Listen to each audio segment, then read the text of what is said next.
పుష్ప విలాపం. నేను ఒక అందమైన పుష్పాన్ని.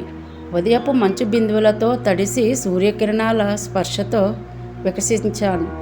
తోటలోని గాలితో ఊగుతూ తేనెటీగలకు తేనెను అందిస్తూ ఎంతో ఆనందంగా జీవించాను. ఒకరోజు ఒక మనిషి వచ్చి నన్ను కోసుకున్నాడు. నా కొమ్మను విడిచిన క్షణంలోనే నా గుండె బాధతో నిండిపోయింది. నేను ఎవరికీ హాని చేయలేదు. నా సువాసనను అందరికీ పంచాను. మరి నన్నెందుకు నా తల్లి చెట్టు నుండి విడదీశారు అని నేను విలపిస్తున్నాను. నన్ను దేవుడి పాదాల దగ్గర ఉంచారు.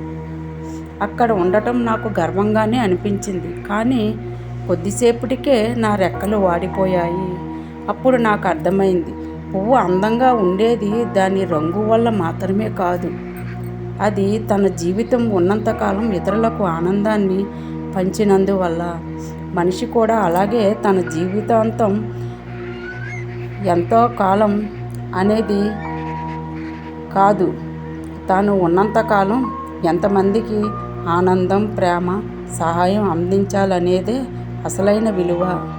కనుక ప్రతి మనిషి తాను ఉన్నంతకాలం జీవితాంతం ఎదుటి మనిషికి సహాయపడేలా నాకులాగే ఉండాలని నేను కోరుకుంటున్నాను.